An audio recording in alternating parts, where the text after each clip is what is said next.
Good afternoon, and welcome to week 13 of developmental psychology. Here we are, um, really coming near to the end, and the end of the course. Now we're struggling, well, not struggling, but we're looking at the challenging uh, information on being adults. The thing that kind of occurs to me over and over as I read and discuss and listen to other people talk about adulthood is, it seems like this central thread I keep getting about the things that we do when we're adolescents and the things that we do as adults and how they might be the same thing, but for for adolescents we think of it as things as being illegal or immoral or something. And then as adults, we have free reign to do them and they're legal and all that. And then the question is raised here of whether we should be doing them, whether it's expedient to be involved in that kind of thing.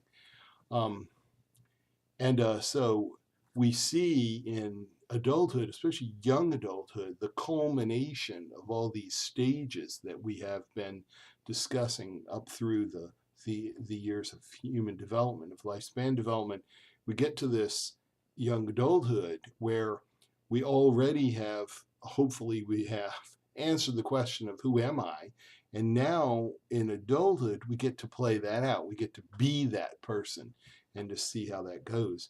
And so when we consider any kind of issue that has to do with adulthood, last week I think it was um, drinking, binge drinking, then we would have to see how that defines us, how that's not a choice that we make as far as defining, answering the question who we are.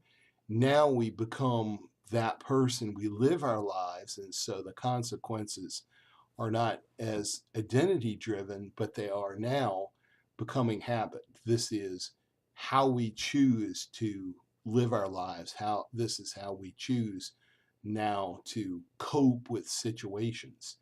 Um, last week, the discussion last week was one of those controversial, difficult topics.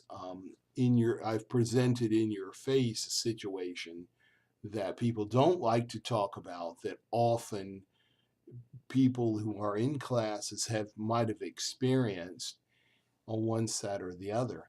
Um, and I don't do this because I like to torture students. I do this because it's very important to understand this. First of all, this is not an easy thing to talk about. And so we are always faced with people going through things that are horrible, that are beyond their control, and they're maybe to some degree beyond their choices. And so that's why it's important to understand as psychologists, and I'm assuming when people go through a psychology class, they want to adopt the practice of psychology in their own lives with the people they know and love. And so we're in these situations where sometimes we meet people who are going through something, or maybe ourselves we're going through something, and we have to understand how to have empathy and sympathy and compassion and work with them. And that's why I present these kinds of situations so that you can think about it without slapping a label, without rushing to a conclusion or making an assumption that a person has done something or that they deserve something or anything like that. This is a tough question. This is a question that, I myself have wrestled with. How do people who have all their lives basically been taught to respect themselves and to to look out for themselves and to look out for others too. How do they get in situations where they are the victims of abuse? And I just don't think it's an easy answer. I don't think it's that we can just say automatically, well, people are stupid or making bad decisions. And I'm not saying that.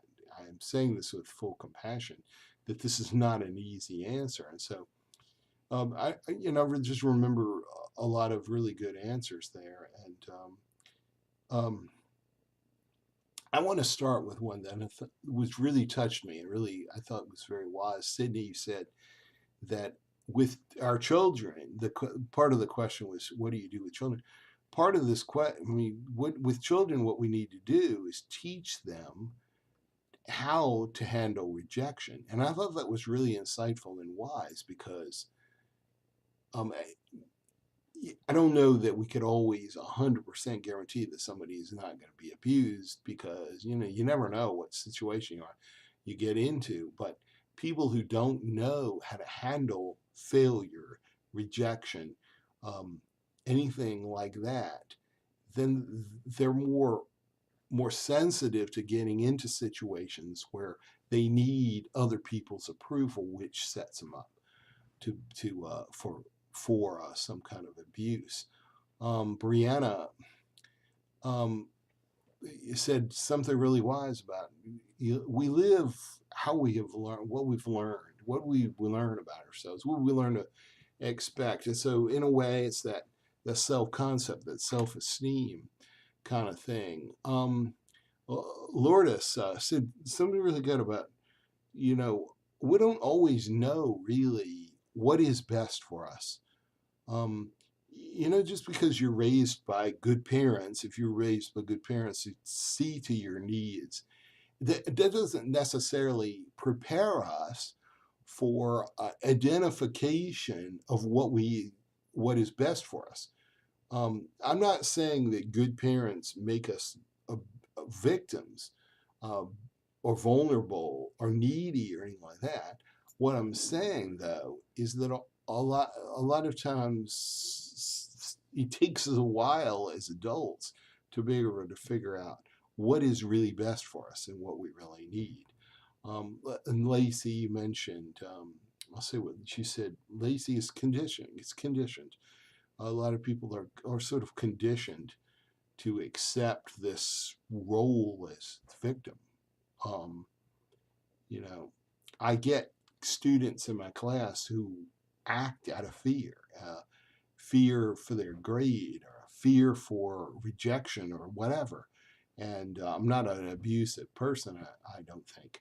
And so that concerns me because what if they were in the class of someone who's holding their grades and manipulating your behavior or your outcomes based on I mean manipulating your behavior with this threat of I'll nail your grade or whatever, then you're open to that kind of abuse. And I'm sure in a relationship situation it's even easier to do that because you see that's more important than grades is your relationships. So anyway, I thought I might give you some things to think about, and and just don't jump to conclusions. Choose the path of peace and look for the path of peace. And I hope you have a great weekend. Take care of yourselves.